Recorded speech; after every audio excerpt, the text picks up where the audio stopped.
फिर आप कहोगे कि ये परसेंटेज देखो हमारा परसेंटेज तो बढ़ गया है। आप कांग्रेस की फेवर कर रहे हो क्या? कांग्रेस की फेवर कर रहे हो क्या? कोई फेवर नहीं है, सवाल है आपसे। फेवर कर रहे हैं आप, तभी तो कह रहे हो आप हार जाओगे। आप आईना दिखा रहा हूँ आपको, आईना दिखा रहा हूँ। 5 सीटें हार चुके हैं। विधानसभा चुनाव आने वाले हैं और 100% हम तीसरी बार नायब जी के नेतृत्व में फिर से सरकार बनाएंगे। बदमाशियाँ बढ़ रही हैं, गुंडागर्दी बढ़ रही है, कत्लेआम हो रहे हैं ना। सरकार क्या कर रही है? लोग तो कह रहे हैं कि चन्नी बन गए आपके सीएम साहब। देखिए, हांसी में जो पिछले दिनों ये एक घटना हुई, उसके लिए मैं बहुत ही जो परिवार किसी की तो आप देखिए, आप तो प्रदेश महामंत्री, आपको तो प्रदेश भर की घटनाएं दिखनी चाहिए जो रोज हो रही है। जनता कह रही है कि बेरोजगारी बढ़ गई, महंगाई बढ़ गई और ये जो बेरोजगारी नशा बढ़ गया। आज भी मैं रामायण गांव में थी, मुझे एक महिला ने बताया कि हम 3 महिलाएं यहाँ पर काम कर रही हैं। उस काम के दौरान पर जो हमें लोन मिल रहा है सरकार वो कर रही है, उससे हमारा जीवन यापन चल रहा है। दूसरी आपको एक महिला ने बता दिया, वो आपको समझ में आ गया। जो 1000 महिलाएं और बता देंगे आपके खिलाफ, वो आपको नहीं दिख रहा है। कभी आपको ऐसा इन्फिनिटी कम्प्लेक्स नहीं होता कि जिस सत्ता को भोग रहे हैं आप, सत्ता का जो सुख भोग रहे हैं, ये सत्ता आपसे 3 महीने बाद छीन सकती है। आप ऐसे कैसे कह रहे हो? आप उस सोच की बात करिए ना, उस उम्मीद की बात करिए। जयप्रकाश जी ने कहा है, जेपी ने कह दिया, कहता है ये ढकोसले करते हैं, हवाई बातें करते हैं, झूठ बोलते से ज्यादा कुछ नहीं करते। यहाँ पे सिर्फ मेंटेनेंस होगा और हो सकता है आने वाले दिनों में अडानी अंबानी किसी को दे देंगे ये और फिर चलते बनेंगे। भ्रष्टाचार है कि नहीं है? हर गरीब के बच्चे भ्रष्टाचार है कि नहीं? बिल्कुल नहीं है। और जो थोड़े बिल्कुल नहीं है, बिल्कुल नहीं है। जो लोग बता देंगे जो देख रहे हैं, जो थोड़ा बहुत लोगों के माध्यम से सुनने को मिलता है, उस पर बहुत जल्दी ही आप देखना कि आप कह रहे हैं थोड़ा बहुत है, लोग बताते हैं भ्रष्टाचार पहले से बढ़ गया है। मिलता है आप लोगों के माध्यम से हमें सुनने को मिलता है कि ये चीज ऐसे वहाँ होगी, उसमें आप तो सुनने को मिल रहा है अभी, ठोस प्रमाण नहीं मिले आपको। करने का काम हमारी सरकार करेगी, बहुत दुरुस्त, बहुत अच्छे ढंग से हमारी सरकार जब तक कार्रवाई करेगी ना, जनता कार्रवाई कर देगी आपकी सरकार की। अच्छा, दिल तो आपका भी करता है हांसी से पार्टी टिकट दे दे, चुनाव लड़ लूं मैं, करता है ना? करता। नमस्कार, एक मत पोस्ट में आपका बहुत बहुत स्वागत। मैं हूं सर्वेश कुकरा। आज हमारे स्टूडियो में एक खास मेहमान हैं, गायत्री देवी, बीजेपी महिला मोर्चा की प्रदेश महामंत्री हैं। बीजेपी में क्या चल रहा है? चुनाव का वक्त है, हरियाणा में विधानसभा चुनाव का आगाज कभी भी हो सकता है, यानी कि घंटी बज सकती है और साथ में बज सकती है बीजेपी की भी। गायत्री जी, बहुत बहुत स्वागत। बीजेपी के लिए खतरे की घंटी बता रहे हैं लोग, और दीपेंद्र सिंह हुड्डा ने आज से यात्रा निकालनी शुरू कर दी है। हरियाणा भर में आपकी पोल खोलेंगे, करनाल से उनकी यात्रा शुरू हो गई है और अलग अलग जगहों पर जाएंगे वो। कैसा महसूस करते हैं? देखिए, सबसे पहले तो आपके सभी दर्शकों को मेरा नमस्कार।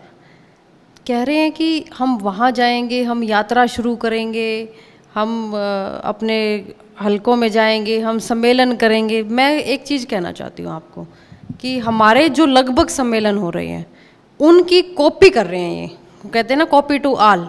तो ये कॉपी कर रहे हैं। इनके पास संगठन नहीं है, पारिवारिक झगड़े हैं, और कभी तो दीपेंद्र जी कहते हैं मैं यात्रा करूंगा, कभी शैलजा जी कहते हैं मैं भी यात्रा करूंगी। भाई, घर में बैठकर सलाह कर लीजिए कि यात्रा से क्या निकालेंगे। या तो परिवार के सभी सदस्य इकट्ठे होकर यात्रा करें, या फिर अलग अलग जो लोग यात्रा कर रहे हैं उनसे आप लोग क्या निकाल लोगे। जनता भली भांति समझती है, सारी चीज़ों से परिचित है, तो अपने घर में बैठ के पहले सलाह करके फिर घर से बाहर निकलो। आपने कहा संगठन नहीं है, बिना संगठन के 5 सीटें ले गए। संगठन होता तो फिर तो आप साफ हो जाते। देखिए, क्या होता है कि कई बार जनता ने जो हमें फैसला दिया है, सर माथे हम उन जनता की इज्जत करते हैं।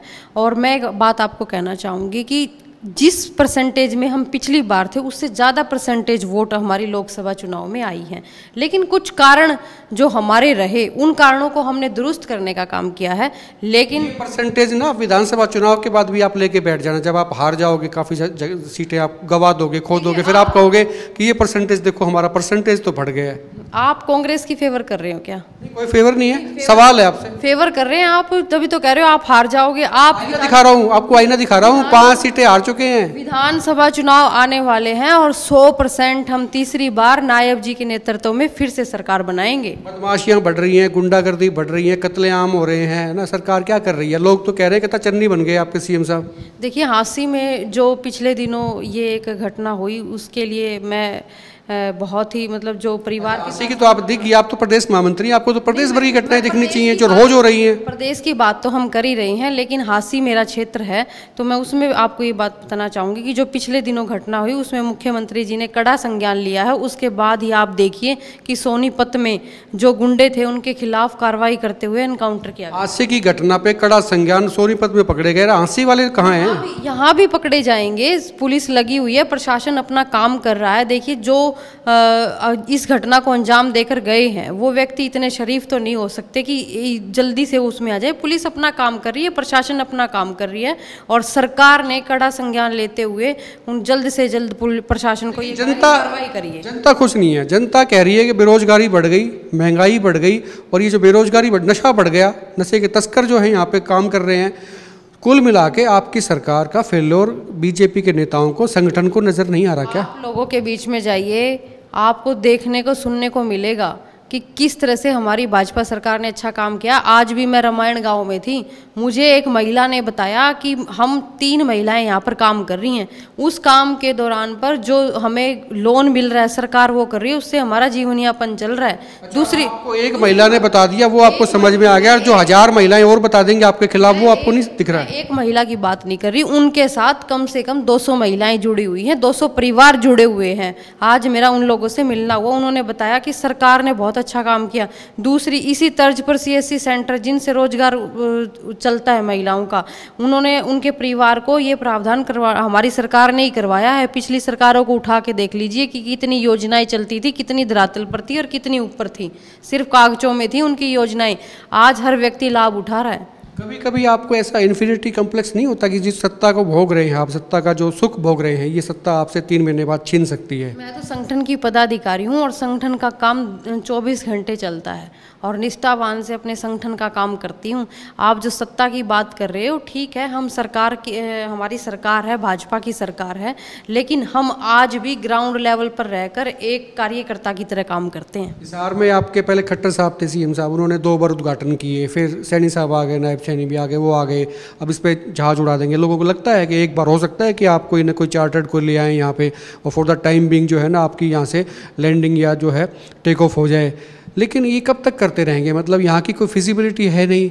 इसी के नाम पे कमल गुप्ता जो है ना वो वोट मांगते आए, पिछली बार भी वो कह दिया उन्होंने कि तभी ये अंतर्राष्ट्रीय हवाई अड्डा बन रहा है, लेकिन अंतर्राष्ट्रीय जैसी किसी कागज़ पे कोई चीज़ नहीं है। तो आपको लगता है कि जनता को जो है आप बहला फुसला पाएंगे या बहला बहला कर इस बार भी वोट ले जाएंगे? पिछले 10 सालों में जो आप कह रहे हो कि कोई उम्मीद नहीं है, ये जो 10 सालों में एयरपोर्ट का काम हुआ है, उससे पहले क्या कभी किसी ने सोचा था कि काम क्या हुआ है? कोई एक यात्री यहाँ से जाता है क्या? नहीं जाएगा। अभी जल्दी ही जो हमारी फिजिबिलिटी है वो पूरी हो जाएंगी, जो काम है वो पूरे हो जाएंगे, यात्री जाएंगे, बिल्कुल जाएंगे।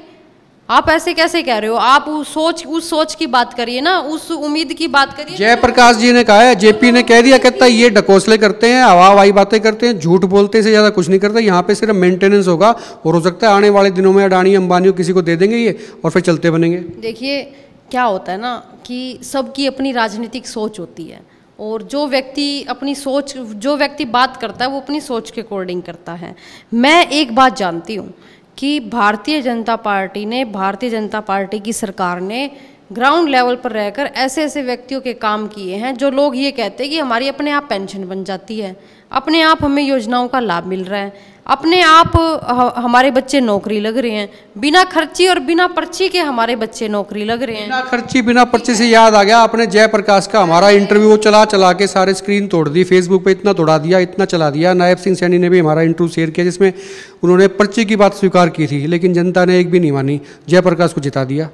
देखो क्या होता है कि मैं आपकी उसी बात पे आना चाहती हूँ। कई बार किसी बात को लेके कई लोग कई चीज़ों में माइंड सेट कर देते हैं।